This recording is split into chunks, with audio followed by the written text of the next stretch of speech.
بسم اللہ الرحمن الرحیم۔ السلام علیکم۔ نماز میں تاخیر کرنے کی سزا۔ عمر بن دینار سے روایت ہے کہ اہل مدینہ سے ایک شخص تھا جس کی بہن شہر کے جوار میں رہتی تھی۔ وہ بیمار ہو گئی۔ وہ شخص اپنی بہن کے پاس آتا، اس کی عیادت کرتا اور لوٹ جاتا۔ پھر وہ مر گئی تو اس نے اسے دفن کر دیا۔ جب وہ لوٹا تو اس نے قبر سے کوئی آواز سنی۔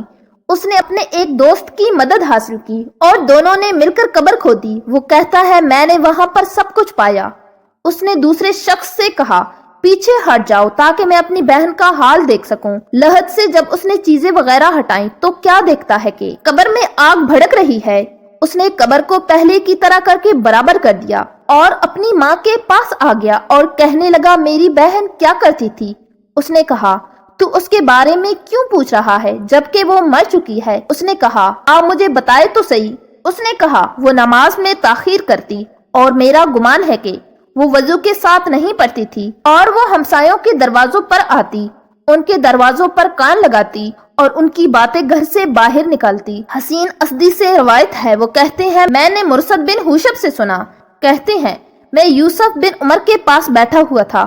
ان کے پاس ایک شخص بیٹھا ہوا تھا جس کا چہرہ لوہے کی طرح نظر آ رہا تھا۔ یوسف نے اس سے کہا، اس نے مرثد کو بیان کیا جو میں نے دیکھا۔ وہ کہتا ہے میں نوجوان آدمی تھا تو ان فواحش کے پاس آیا۔ جب طاعون واقع ہوا تو میں نے کہا کہ ان وادیوں میں سے ایک وادی کی طرف نکلو۔ میں نے دیکھا کہ میں قبرستان آ گیا ہوں۔ اس وقت رات مغرب اور عشاء کے درمیان تھی اور قبر کھودی گئی تھی۔ میں ایک قبر کے ساتھ ٹیک لگا کر بیٹھا ہوا تھا جب ایک جنازہ لایا گیا اور دفن کر کے اس پر مٹی برابر کر دی گئی۔ اسی وقت دو مغرب سے سفید پرندے اونٹوں کی طرح کے آئے، ایک اس کے پاؤں کے پاس گرا اور دوسرا اس کے سر کے پاس۔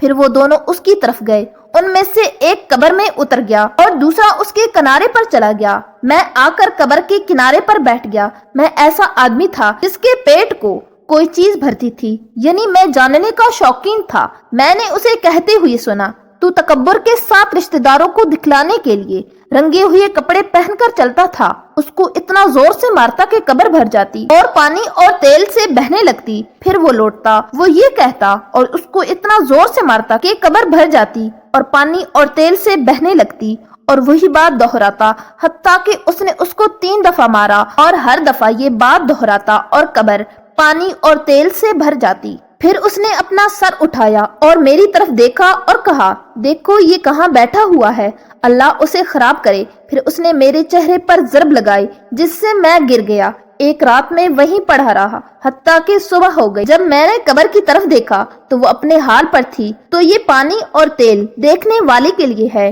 جو دیکھنے والے کو نظر آتا ہے اصل میں یہ آگ ہے جو میت کے لیے بھڑکائی گئی ہے۔ جس طرح حضور صلی اللہ علیہ وآلہ وسلم نے دجال کے بارے میں بتایا کہ وہ پانی اور آگ لے کر آئے گا، جبکہ آگ ٹھنڈا پانی ہوگا اور پانی بھڑکتی ہوئی آگ ہوگی۔